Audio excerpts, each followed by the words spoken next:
لاہور میں بیرون ملک سے آئی سکھ فیملی سے لوٹ مار میں غیر ملکی گینگ ملوث نکلا ہے۔ پولیس نے دعویٰ کیا ہے کہ ملزمان نے خفیہ ملکی ایجنسیوں کے لیے کام کرنے کے انکشافات کیے ہیں۔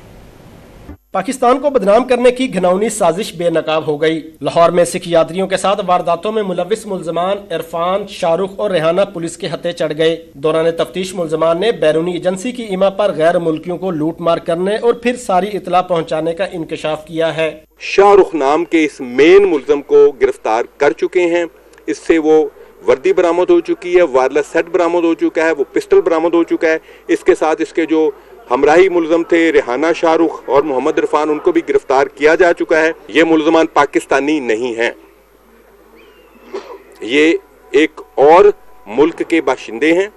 پولیس کے مطابق ملزمان مختلف فورسز کی یونیفارم پہن کر غیر ملکی شہریوں سے تلاشی کے بہانے واردات کرتے رہے۔ سکھ یاتریوں نے ملزمان کی گرفتاری کے لیے پولیس کی کاوشوں کو سراہا۔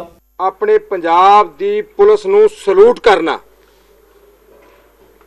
پہلی گل ہے کہ انہوں نے واردات پھڑ لی، اور اس تو وڈی گل جیڑا پیار، جو عزت، جو مان مینو ایتھے ملیا ہے، میں تے واردات نو یاد ہی نہیں کیتا۔ پولیس کے مطابق ملزمان کی گرفتاری کے لیے جدید technology, CCTV footage, public relation اور تجربہ کار افسران کی مدد لی گئی۔ مزید حقائق تفتیش کے بعد سامنے آئیں گے۔